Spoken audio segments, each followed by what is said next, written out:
In this video right here, I'm making 3 major mistakes when doing my tricep chair dips, and not only am I increasing the risk of injury at my shoulder, but I'm leaving a lot of gains on the table as I'm not really using my tricep as much as I should be. Today, I'm going to teach you how to take your form from this to this with my 3 very best coaching cues so that we can actually start to see some gains in those triceps. All right, let's go fix your form. All right, the first correction we need to make is our setup / our posture. And every one of these corrections / mistakes is going to start with a P, so it's a little bit easier for you guys to remember. So what we don't want to do is have our hands forward, our shoulders rounded, our upper back rounded, and then we're looking down like this. You are just asking for some rotator cuff issues there. You're just getting into this over and over again with your body weight.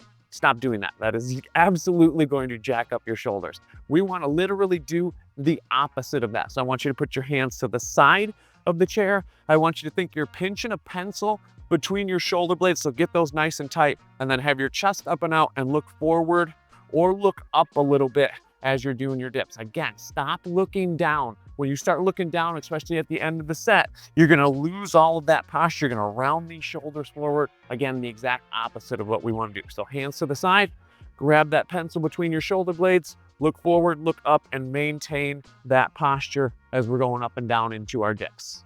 Number 2, we want to really pay attention to the position of our low back to the chair. So what we don't want to do is get this really nice posture here, and then we drift away from the chair and lose it and start getting into that internally rotated, rounded shoulder position. So what I want you to think is you're going to keep your low back nice and close to the chair, almost like you're going to shave your low back on the chair. Now, I know it's going to drift away just a tiny little bit here, but you're not going way over here. You're trying to just pretty much stay up and down, staying in your posture, looking forward or looking up.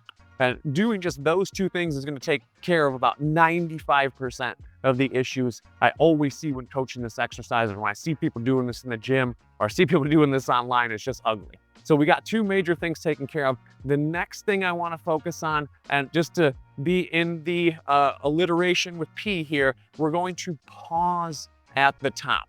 Meaning I don't want to see these dips like this where you are just going absolutely crazy. So to slow you down, just get a full 1,001 count at the top of the dip. So nail your setup. Good. Shoulders back, chest out, looking forward. Stay nice and close to the chair. And as you come up to the top, pause and get a really big squeeze in your triceps. So put all 3 of those together, and now we have really reduced the risk of injury at our shoulder, and we are really optimizing how much of the tricep we are actually using during our dip. So we want to gain some strength, gain some muscle, gain some tone, gain some definition. Right, that's how we do it.